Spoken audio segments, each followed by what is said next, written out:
start. Remember that. So if you take these guidelines as a guide, you will definitely become a skilled public speaker. Know the environment. So if you know where you are speaking, it helps you imagine what's going to happen when you are speaking. If you know the room, for example, you know the shape, the size, the quantity of people that are going to be there in the room, then essentially you're going to know how to project yourself. You're going to know where people are sitting. You're going to be able to visualize what to look at. And this in itself gives you a huge grip on things. You are way ahead before you actually begin the speech, before you actually begin to address the crowd. So what you need to know is preparation is key by knowing this environment.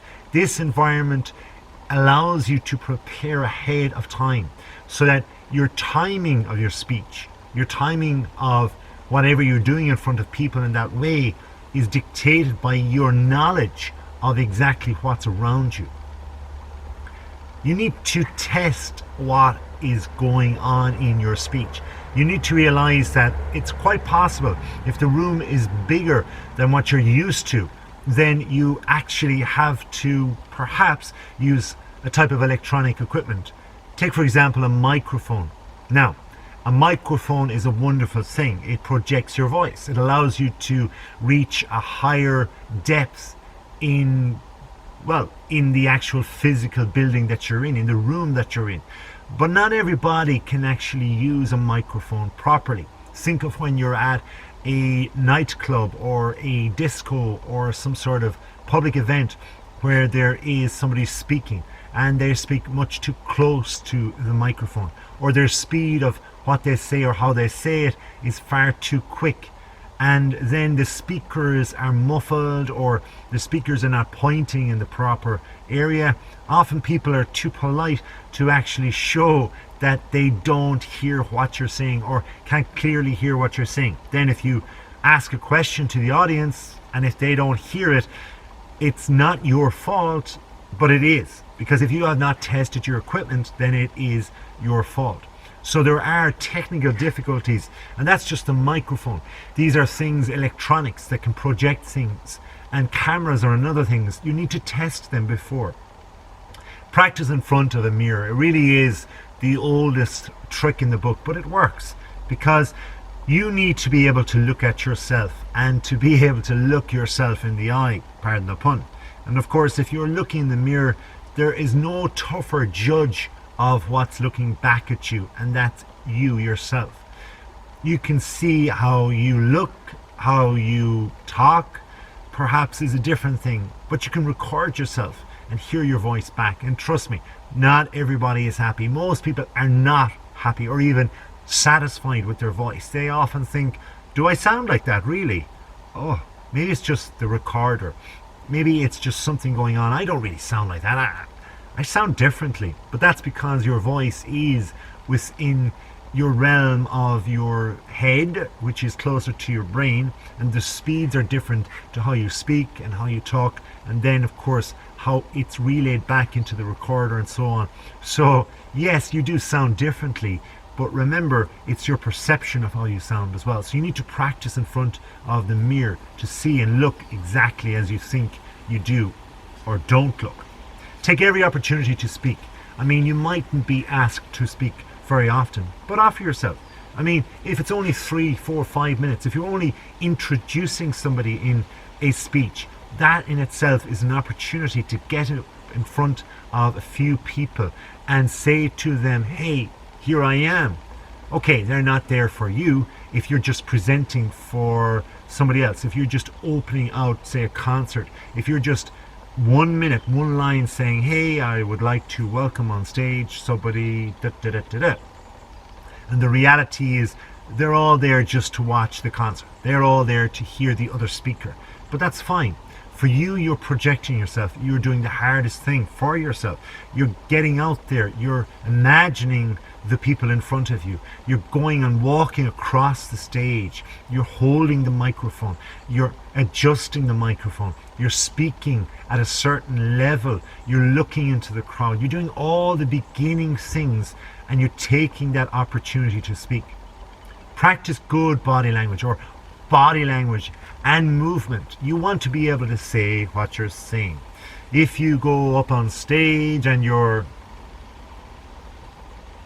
thinking about what to say, you need to realize that that body language will communicate a certain message to people, as will other parts of body language. If you perhaps fold your arms when you're speaking, that in itself is going to convey a different message.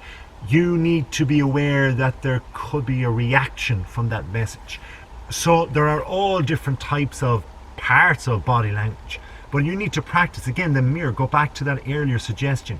Use that mirror and move. If you're going to move, practice that in front of the mirror. All speaking is basically public speaking, and it's so true. I mean, think about it. If you are in front of your best friend, if you're in front of your partner, if you're in front of your parent, a brother, a sister, whoever, you're publicly talking to them. You cannot see yourself talking. They can see you talking. So then you need to ask yourself the question, why do you have a fear built up in your own mind about public speaking? Okay, I'm not saying you have a fear. If you've come to this video, I'm thankful, and I hope you comment. If not, please subscribe. I'll talk about that a little bit later. But surely you're inquisitive about the whole public speaking area. And if you are, you've come to the right video, because if you acknowledge just this one thing, that all speaking is public speaking. If you're speaking to one person and their friend, that's a public audience. It's a very small audience, I grant you that. It's not 1,000 people, but it doesn't have to be. Because if 2 people out of 2 laugh at your joke, well then, hey, it's probably going to be funnier for most people. Because if these 2 people are totally different, if they are perhaps arguing with each other, that is a public audience. You need to convince the person of one opinion and the person of the polar opposite. So gain confidence in that. Everyone has a different style. There is no one way of public speaking. I often think that if a person is intrigued enough about a certain topic of what they're speaking about, if they're passionate enough, if they're knowledgeable enough, and everybody has a passion, everybody has knowledge, everybody has something to share. So if you get lost in the moment and just share it, and just be like a child, be as happy as you can be with that, be just yourself with that, your knowledge will drip out of you, and before you know it, you'll have spoken for a few minutes at length before you can actually be conscious of there being people in front of you, of you being up on stage, of you wondering about if that microphone is working, you wondering if you're standing correctly, if your body language is correct, and so on. Everyone has a different style, so just acknowledge that. You are not going to be able to mimic everybody in the same way. It's just not possible, because you are you and they are them. Maintain eye contact. It's so important. Eye contact communicates more than words. Whatever your passion is, whatever you're speaking about is wonderful. But if you can use your eyes to convey any message, people are going to be more attentive. It's human nature. It doesn't really have to be delved into more so than that, just to say it is human nature. So if you maintain eye contact with one person in the group, that person will always watch you, because they're at least thinking, why are they picking me out of all the others here in the crowd? I mean, there's like 100 people and they keep looking at me. But if you keep looking at them, then just look across the line at other people. And it's as simple as that, really. You don't have to be looking at one individual and then spotting around for others. Just look across the line. And if you're further enough away, if you're far away, if you're on a stage, for example, just looking across the line is going to carry your eyes to a mass amount of people. So eye contact is hugely important. I spoke about being in front of a mirror, and that involves practicing. You can practice as much as possible. You can imagine as much as possible about what is actually happening. But beyond the practice, And beyond the speaking and beyond all of that is listening. Listen and watch other types of speakers. You will gain some nuggets of information. You will actually be entertained. You will be enthralled. You'll be frightened. You'll think to yourself, I can never get as good as that. But remember, go back to the fact that style, everybody has a different style. So if you listen, you will learn for sure. If you're intrigued in public speaking, then you're going to watch and listen anyway. So until next time, I hope you've loved this video. And if you do, well, you know what to say, comment below. Until next time though, I hope that you really subscribe. And when you do, I thank you if you have, by the way. But when you do, and right now, after subscribing, please do have a wonderful day.